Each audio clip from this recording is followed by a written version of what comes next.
We specifically took linear time invariant systems, linear time invariant discrete systems, where we said state can be written down as equal to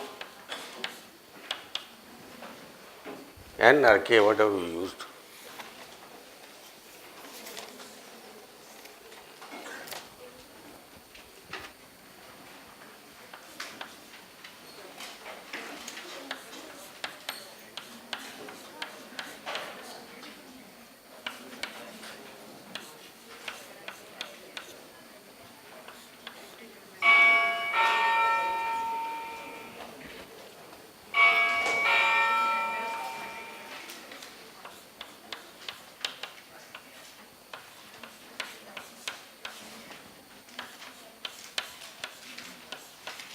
Right?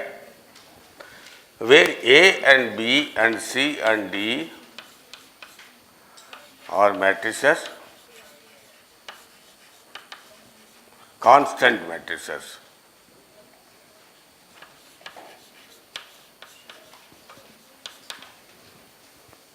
Okay, these are all constant value matrices A, B, C, D. And given a U, sample of U at time instant k, and given the state of the machine at k, the state of the machine k plus 1 can be obtained by this equation, which is that if the state of xk is somewhere here and you are giving uk at this point, how it moves to uk xk plus 1. This is the way the trajectory will move from xk to sk plus 1, the state trajectory. Here, since we are dealing with linear time invariant systems, A, B, C, D are constant matrices. We have not touched upon time varying networks or time varying system till now.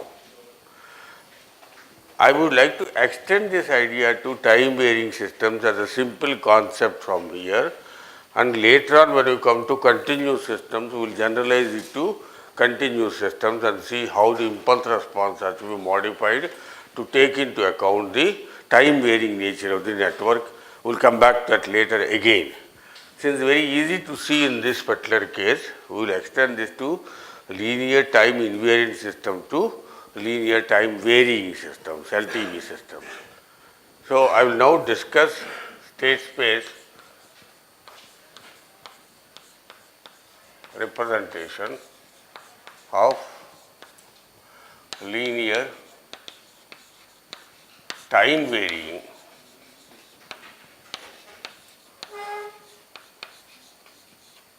systems, LTV instead of LTI. The only difference that makes here is A and B and C and D do not remain a constant matrices, because the descriptor, which is the ABCD matrix, will go on changing with respect to time. So, at the time you are making these observations, that matrices will also have a value. So, I just simply have to write down a set of equations.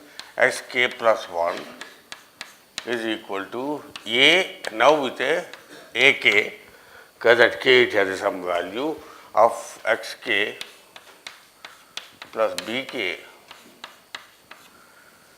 and uk, and similarly yk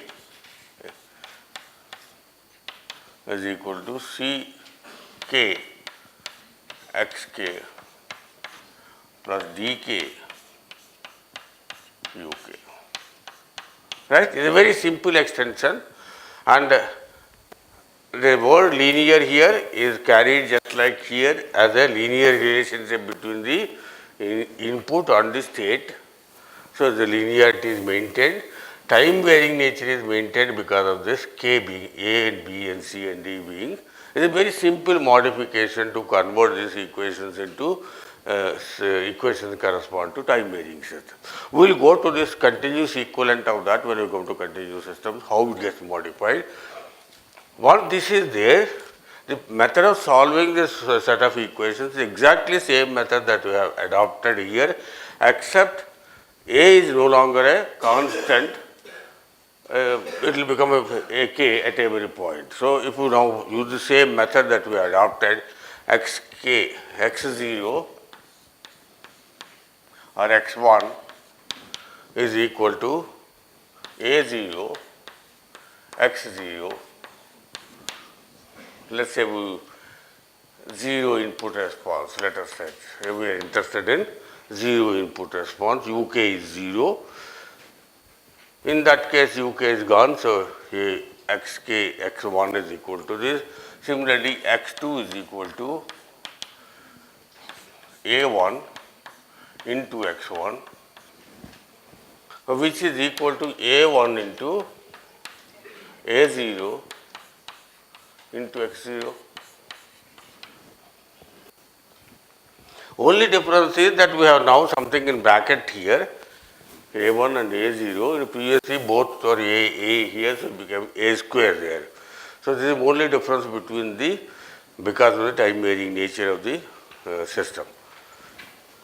So in general, xk will be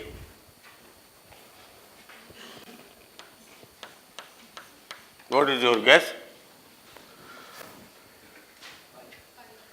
A k minus 1, A k minus 2, and it goes on like this up to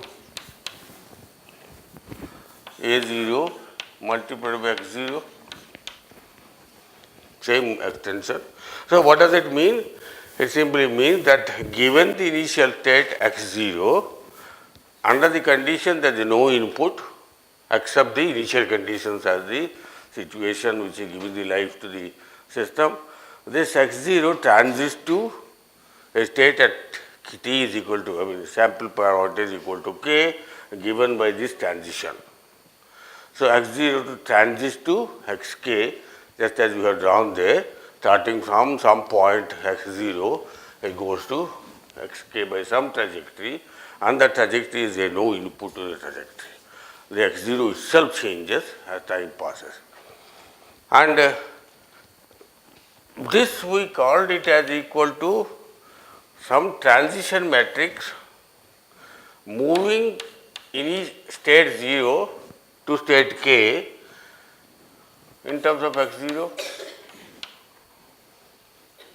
So I can write what is phi k0 from this relationship, or even more generally I can also write phi k L as equal to transition from state at instant L to state at instant k.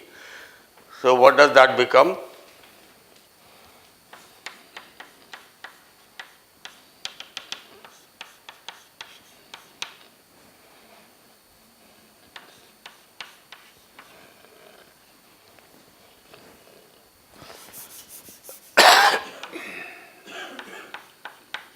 Right?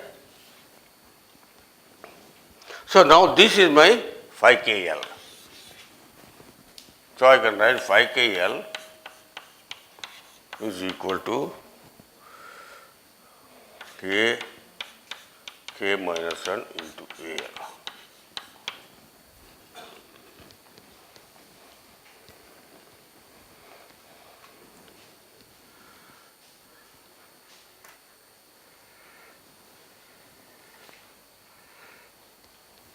So instead of starting the state at t is equal to 0 or the 0 sampling instant, even if you started the state at some sampling instant L, this phi kl will tell you how this state at L will move to a state at k. So it's not necessary that the so-called 0 has to be known. Any point you know is sufficiently good for your being a 0 state, and from there you move to uniquely you will move the state xk by this transition matrix.